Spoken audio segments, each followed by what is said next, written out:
So the human being figures, I better figure out what this is because I feel pain, and I don't know quite where I'm going, and I don't know how it will really work out. I don't know what to rely on. I don't know what the meaning is. I don't know what I am, And so we're lucky that we have that kind of ability to question our role in life, in biology, and whatever it is, and do something according to him. But then also that forced him to do something else, which is, as I said, all of the people previously, and I'm not making Buddha like one person did all of that. Mahavira, the Jain founder, did. Some of the Brahmins who were Upanishadic writers and questioned the ritualism did. And it was sort of, but his story is like the archetypal story of the time. So I just, in shorthand, refer to it as Buddha. And that, as do the people in the tradition. And there was no place for education of people as individuals to bring out their own intelligence and their own positive qualities, their compassion and their self-restraint and their tolerance and so forth. There was no, because you just did what your father did. You made shoes if he made shoes. You were a warrior if he was a warrior. You bore children if you were your mother's daughter, and so on. You just did what you were supposed to do by your birthplace. So every school was apprenticeship, was all they had.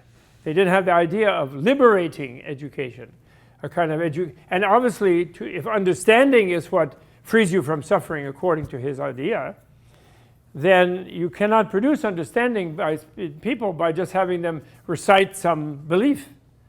That doesn't lead to understanding. It leads to brainwashing. It leads to indoctrination. They have to figure things out. You have to educate them. You can't understand biology 101 by like repeating the title of the book or even reading aloud. You have to do experiments, and I don't know what all you do. Mix things, chemicals or whatever. Right? So he had to found an education thing outside the apprentice system norms that prolong the life of the different statuses in his society. And then he came up with it because he had been trained to be a general as a prince and have an army, lead an army. He was good at managing. He had good ideas about managing groups of people, initially mainly men, of course, because the soldiers were mainly men. They were entirely men in those times. And so he came up with the idea of the Mendicant order. We call it monk, but it wasn't like Christian monks. It was like them, actually, but it wasn't the same. Mendicant means someone who gets free food by begging and doesn't have a home in that sense and doesn't have a family. They have vow poverty, celibacy, truthfulness, and nonviolence. Those are the four main vows that they have. And they couldn't therefore be tolerated except in a very wealthy society, because you just go and get free food and people are happy to give it to you. They have a surplus. They don't have refrigerators and freezers. And they feel it's virtuous to give it to you, those who approach it as a religion after a while. And that's what he founded. And then those mendicants come from all the castes. And you have a Shudra who normally can't even hold hands with or touch a Brahmin. If it's a Brahmin, it gets phobic if they do.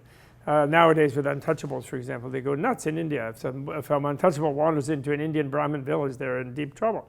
And so it was like that, but he ordained people from he entered people into the Mendicant order from all walks as a way of creating a place where people could educate themselves internally especially. Remember in those trends, it said internal transformation, focus on internal transformation.